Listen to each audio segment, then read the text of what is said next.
1990 की अडवाणी की रथ यात्रा, पूरा देश भजन और भाषण में डूबा हुआ था, लेकिन एक आदमी जो उन्हीं रथों के पीछे फैक्स मशीन इंस्टॉल कर रहा था। उस समय पर फैक्स मशीन सिर्फ बड़े कॉर्पोरेट्स के पास होती थी, लेकिन प्रमोद महाजन ने इन फैक्स मशीन्स में कुछ और ही देखा। उन्होंने पहली बार दिखाया कि राजनीति सिर्फ रास्तों की धूल नहीं, बल्कि लॉजिस्टिक्स और रियल टाइम डेटा का खेल है।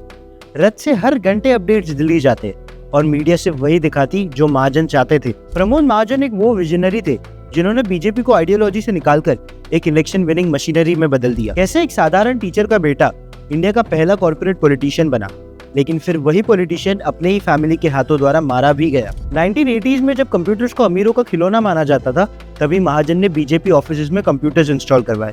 उन्होंने कैसेट्स बनवाई, पर्सनलाइज्ड मैसेजेस रिकॉर्ड करवाए और लोगों को हैरान कर दिया। उन्होंने फेसबुक और ट्विटर के आने के 10 साल पहले बीजेपी की वेबसाइट बनाई एंड वहां पर डिस्कशन फोरम्स को लॉन्च करा। लेकिन हर मास्टरमाइंड से एक गलती जरूर होती है।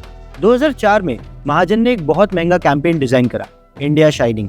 उन्होंने टीवी एड्स और चमचमाती लाइट्स के थ्रू ये बताया कि इंडिया बदल रहा है, लेकिन रियलिटी ये थी कि अभी भी 75% से ज्यादा लोग 100 रुपए से कम में गुजारा कर रहे थे।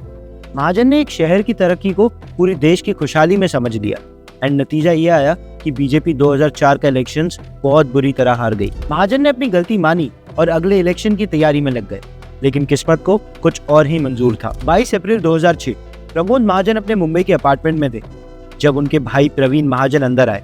उन्होंने बिना कुछ बोले प्रमोद महाजन पर 3 गोलियां चला दी। गोली चलाने के बाद बयान में प्रवीण महाजन ने यह बताया कि ये मेरी बरसों की ह्यूमिलिएशन और फाइनेंशियल डिस्प्यूट्स का बदला था।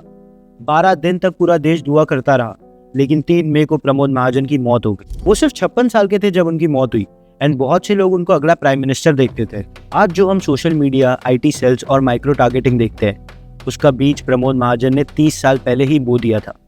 लेकिन दुख की बात यह है कि वो खुद ही उस भविष्य का हिस्सा नहीं रह पाए। क्या आपको लगता है कि अगर प्रमोद महाजन आज जिंदा होते तो बीजेपी और पावरफुल होती?